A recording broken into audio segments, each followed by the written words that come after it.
अस्सलाम वालेकुम नाज़रीन, आप देख रहे हैं A1 TV। नजर डालेंगे बैन अवी खबरों की तरफ।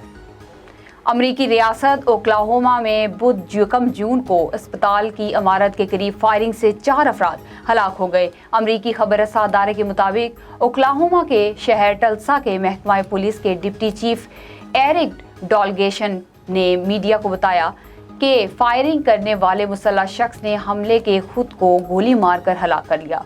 अभी तक वाज़ेह नहीं है कि इस फायरिंग के वाक़े की क्या वजूहात हैं, लेकिन डॉलगेश के मुताबिक मुसल्लह शख्स के पास एक हैंडगन और एक राइफल थी।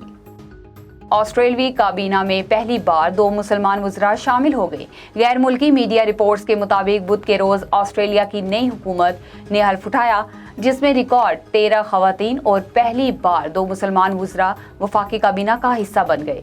रिपोर्ट्स के मुताबिक गवर्नर जनरल डेविड हर्ली की ज़ेर सदारत हल्फ बरादरी की तकरीब दारुल हुकूमत कैम्बीरा में मुनक्किद हुई, जिसमें मुंतखब वज़ीर आज़म एंथोनी अल्बानीज़ और उनकी काबीना के अरकान ने शिरकत की।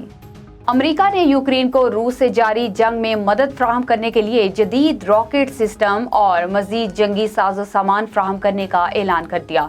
गैर मुल्की मीडिया रिपोर्ट्स के मुताबिक अमेरिकी सदर जो बाइडन ने कहा कि अमेरिका यूक्रेन को रूस के साथ उसकी जंग में मदद करने के लिए उसे जदीद रॉकेट सिस्टम और जंगी साजो सामान फ्राहम करेगा।